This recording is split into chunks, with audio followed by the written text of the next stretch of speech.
In this video, I want to talk about a wonderful property of functions called continuity.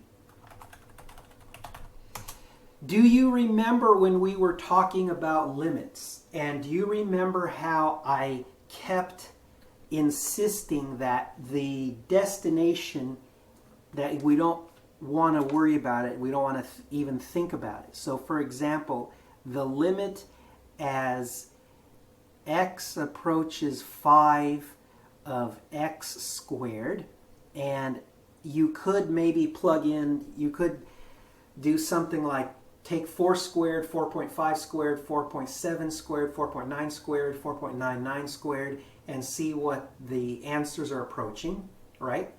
And I kept insisting that you have to be careful not to plug in the destination, or in other words, not to just say 5 squared, okay, in this case, because in some instances you're going to run into trouble if you jump right to the destination, right?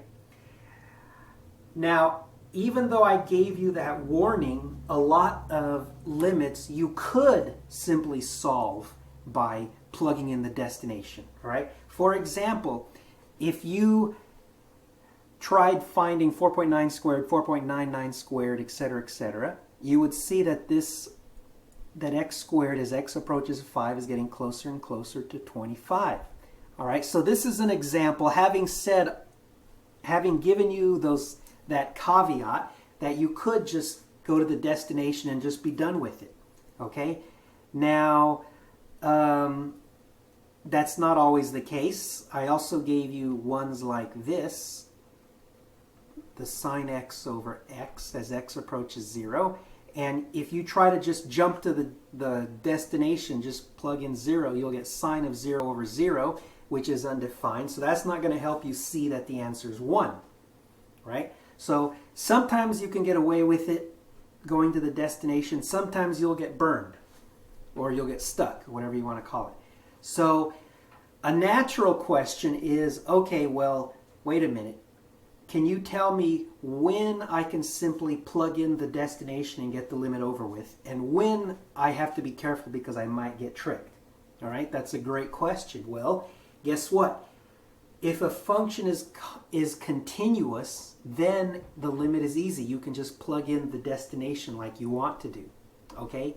In fact, the definition of continuous is that you can take the limit by just plugging in the destination. Okay? Let me state that formally, okay? The definition of continuity is that you can just do the limit really easily, okay? So if f of x is continuous at x equal to a, then, and by the way, you can be continuous at some points but not continuous at other points. If it's continuous at x equal to a, that means that the limit as x approaches a of f of x is equal to f of a. See that? So we're literally defining continuity in such a way that the definition says that it's defined to be that the limit is easy, that you just plug in the destination and get it over with. Okay? Well, that's all wonderful. So one question you might ask is, okay, great, so tell me what functions are continuous and what functions are not. Okay? So one type of function that is big class of functions that are continuous are polynomials. Polynomials won't ever let you down. They're well behaved. The limits aren't going to do anything weird, so they'll take good care of you. Also, the sine and cosine, those are continuous. Those aren't going to let you down. Okay, just a nice little wave if you were to graph it. All right. Now, what are functions that are going to have trouble for some limits? Okay. Well, the troublesome ones sometimes, those are going to be, one example is rational functions. These are ratios of polynomials. Okay.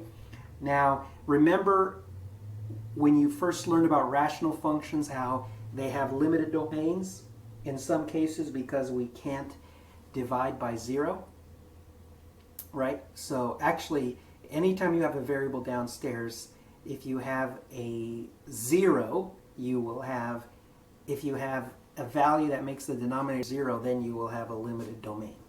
All right, now some rational functions you can't get, like for example 1 over x squared plus 1, there is no x value that's going to make the bottom 0, so that one doesn't have a limited domain, but a lot of rational functions do. Okay, if you try to take the limit at where there's the vertical asymptote, where you're approaching the division by 0, that's when it's not going to be continuous. Okay, so go ahead and take the limit, try it, and you'll see what I mean. All right, so that's the proper definition of continuity. I've given you several examples of continuous functions, and I've also given you an example of what's called a discontinuous function. It's not continuous everywhere. Okay. Now let me give you a intuitive definition of continuity as well. That'll help you to understand when and why certain functions are continuous and or not. Okay. If a function is continuous, it can be drawn without lifting your pencil. Okay? Think about trying to graph a polynomial. All right? A parabola. I can draw a parabola without lifting my pencil. What about a cubic?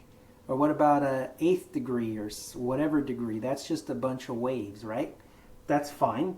What about sine and cosine? Well, that's just a slinky, some kind of spring. Okay, I can draw that without lifting my pencil. What about a line, a linear function, y equals mx plus b? I can also draw that without lifting my pencil. All of those are continuous functions.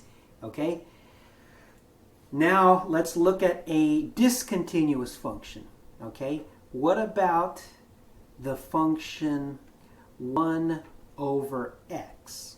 What does the graph of that look like? Well, if you were to plug that into your calculator, you would see that 1 over x has the x and y axes are both asymptotes. So it's doing this in the first quadrant and this in the third quadrant. Okay. Now notice that there's a separation at the origin. Notice how the graph is actually in two pieces. Okay. So that's why we say that that one has a discontinuity at x equal to 0. Okay.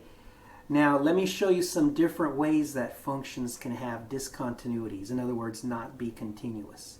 You can have a discontinuity because something that looks like this. You can have a graph, everything is going good, and then for some reason at a specific x value, it has this, it has a goofy y value. Okay, so an example of that would be something like f of x is equal to some polynomial for, for x does not equal 2. Okay, and then maybe it's equal to, all of a sudden you have this goofy value 1438 when x equal to 2. So if you have some definition that you specifically define a goofy value at a specific point, that's one way you can get a discontinuity. Okay, you can also get a discontinuity by defining a step. Something like this. Okay, so that would be an example. Maybe would be it's the function's -1 for x is less than 3, and it's equal to 1 for x is greater than or equal to 3. Okay, so you've intentionally shifted the graph. Okay, and so that's also a discontinuity. And then the other kind of discontinuity is the rational function example I was talking about, where you have vertical asymptotes. Okay, so maybe I'll do that one in a different color. So let's do a different example this time. What about 1 over x squared? Okay, so there you have a vertical asymptote and a horizontal asymptote. So there you have a discontinuity at x equal to 0. Okay? So those are the types of discontinuities that you can see. And let me end with this fun fact. If a function has a derivative, right, then it has to be continuous. That's so important that I'm going to type it out. If a function is differentiable, that's a fancy way of saying that it has a derivative, then it must, yes, it must be continuous. Okay, if a function has a derivative, you can take it to the bank that it's continuous. All right? On the other hand, if a function is continuous, it may not be differentiable. So one implies the other property, but it doesn't work in both directions. Okay? So what would be an example of a continuous function that's not differentiable? Well, that would mean that you could draw it without lifting your pencil, but you couldn't really define a slope everywhere. Okay? One thing that would mess up differentiability would be if you had like a kink, something like that. That it's not gonna, it's gonna be continuous, but at where you have where the garden hose got messed up right there, I'll put a circle around it there, you're not gonna be able to find a derivative at that point.